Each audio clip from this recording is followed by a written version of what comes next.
All right, Kirby. So everyone, I think that starts with stocks or starts getting involved with stocks, they've got that gambler desire. They've got that hit it big kind of passion. They're trying to become a millionaire overnight. So, not to say you became a millionaire overnight, but you are one of those investors that had the patience and the ability to continue to invest in a company and believe in them, have the conviction that this company would one day come back, and it did. And that company is Bank of America. How long did you invest in Bank of America? How much capital did you put into it? What was the reasons for going into Bank of America? And then afterwards, you know, what was it like taking wins on that trade? Uh, First off, I gotta cycle back to the financial crisis. So the financial crisis happened. That's when I learned about investing. I was in Iraq, and then, of course, I was one of the suckers who got into Citigroup when it came down to like $3 a share. Because I'm just looking at the price of the stock, not knowing anything about valuations, not knowing anything about shares outstanding, not knowing anything about nothing. But I just say, oh, $3, that's cheap. Citibank, I know about that company. And I proceeded to hold it. I hold it for a couple months, and then they did a reverse split. I had no idea what a reverse split was, but I know what it is now.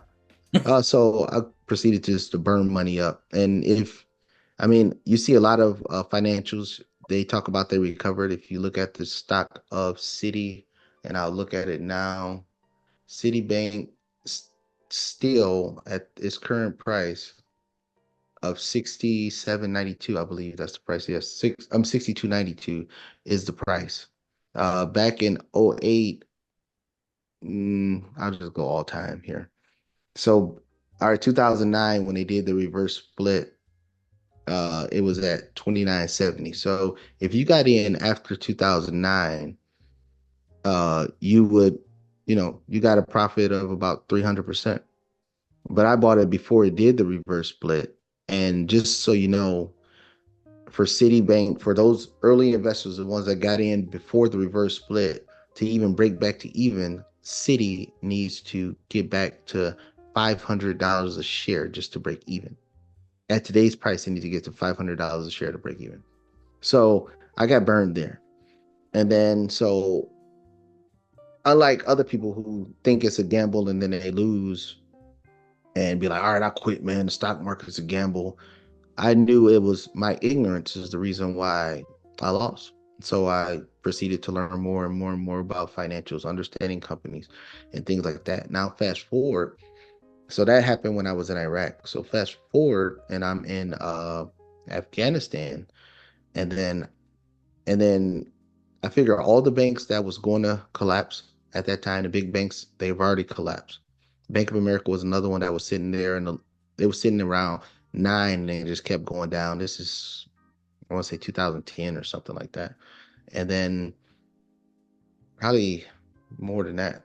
Now you got to, my dates, I'm getting old, the dates, but I'm in Afghanistan. I know I'm in Afghanistan, and the Bank of America is sitting there at around seven something, and then it just kept trickling down, and then I seen it at 492, and then I said, okay, I'm just gonna take a stab at it. I was like, Bank of America. I looked at certain things. I saw their earnings. They showed that they was losing money. Still in 2012, financial crisis happened in 2008. So 40, I mean, years later, I keep talking. I want to keep talking about the exit, but I seen it was still losing money. But the thing was I was paying attention to the conference calls. I was paying attention to the financials, and I seen the reason why they was losing money was because all of their profit was, or more than their profit, was going back to paying back the government. So then I started doing the analysis like, okay, well, this is how much more they got to pay back to the government. This is how much they're paying back per quarter. Eventually, they're going to be done paying back the government, and then all of that money will flip to a profit. So it gets down to 492. I think I bought 1,000 shares then. and then it just stayed in that 492, 498 area. But of course, me, it's at 492, so my stop is low. I'm like, if it get down to 450, I'm out of this game. But 492, but it stayed down in the $495, low $5 range for a long time. So it wasn't dropping, it was just holding steady. And then so I kept buying every paycheck I would buy thousands of shares. And then the news come out that Warren Buffett, he got options on Bank of America for $7 and some change. It was lower than the stock price was then, but he had options that went for like 16 years that he could still buy it at $7. And then so I'm like, all right, I'm in the right space, but it might take some time. So I just kept buying shares, kept buying shares, kept buying shares. Stock wasn't going nowhere. I'm looking like, oh God. I believe I'm not for sure. I think I got to 15,000 shares. It's been a minute, but I believe I got to 15,000 shares. And then slowly it started trickling up, slowly it started trickling up. I believe it took over a year to get from 492 just to $7. It wasn't no like you see in some stocks, they get up there to seven and come back down. It was nothing, nothing moving. It was just slow grind, slow grind. It'd go up about 12, 13 cents and then come back down. I'm like, good Lord.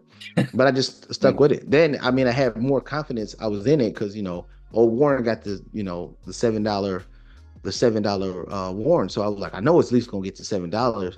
But of course, being ignorant still at the time, Warren Buffett could have not got there. Warren Buffett had 16 years for it to get to $7 or over $7. Me, I'm over here looking like, what the hell? I'm about to put my life savings in this thing. And then, but surely, slowly but surely, Bank of America just start trickling up, trickling up. Next thing you know, you see it in 11, then you see it in 15, then you see it in 20. And I'm like, oh snap. Oh, we in here now. We making money. And then at that time, I was leaving Afghanistan. This is years later. I'm leaving Afghanistan, and then I was moving to Florida, and I knew I wanted to buy a house. And after I made the colossal mistake of the first house I ever bought in Texas, I didn't want that. I didn't want that nuance or that ideal of sitting there worrying about a mortgage payment because once I was coming from Afghanistan, it wasn't like I had jobs lined up. So I just said, okay, I'm just going to exit this position or some of this position just to pay for the house in cash. And for the people that know, Florida market was still depressed, so I was able to knock out a fabulous deal on a house, getting it way under the market value of it, and then just pay cash from some of the money I had saved up, but the major portion of it came from selling Bank of America stock. Not all of it, but sold some of Bank of America stock to finish the purchase to pay for it cash, and that's what I did. Very cool. Yeah, I've always thought that story was cool because that was one of the first stories I learned from you.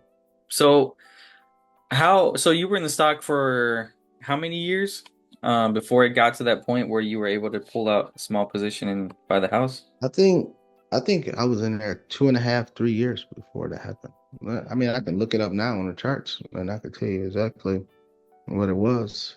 Uh, And so another question too is, so but since you only sold a portion, you still hold that some of those same shares that you bought back in the day? Fortnite, no, no. Now I don't have any of the shares no more. So I don't have any of the shares. Um, I I exited those shares right before or right during COVID. I exited those shares because I believed that this was before all the stimulus money came out, and I didn't know they was gonna just print money hand over fist by the government. So I started exiting those shares. I have a couple, but it's nothing to write home about. Uh, and the reason why I have those shares that I still have is not because I expect to make a big move with them. Is just for me, I'll forget about a stock. So if I still have it in a portfolio that I'm looking at and it's there, it's still first in mind. So if I get a depressed price, I can go and load the boat on it again. So that's my move there. Um, but yeah, so I held them, and then I'm looking at the chart now. It got up to we got up to 1692, and then 2012. Yeah, Yeah, so we got up to 17. We got up to 17 by then, and then that's when I was like, oh, let's make it shake. So about 2 years Cool, cool. And then before it started to make a decent sized move. so you started selling before COVID, and then I think during COVID though, you had bought back when it dipped to like 18, right? You started building up. Yeah, I bought something back when it dipped to 18, but I never got the full position in there before it took off again on me. So those are a lot of shares that I still have is those in that area. Okay, very cool. No, I always thought that was a cool story. I just wanted to share it because, you always hear like Timothy Sykes hitting big, or you hear like some stock trader, but I just wanted to share it from like the investor perspective because it's not always just, hitting a trade that's lasts, 1 to 3 days. Sometimes it's, you're in the company for years, and just because from your research that this company will come back. So, but with that being said, guys, if you have any questions for Kirby, hit the comment section up. Don't forget to like this video, share this video, subscribe to our channel, and we'll see you guys on the next video.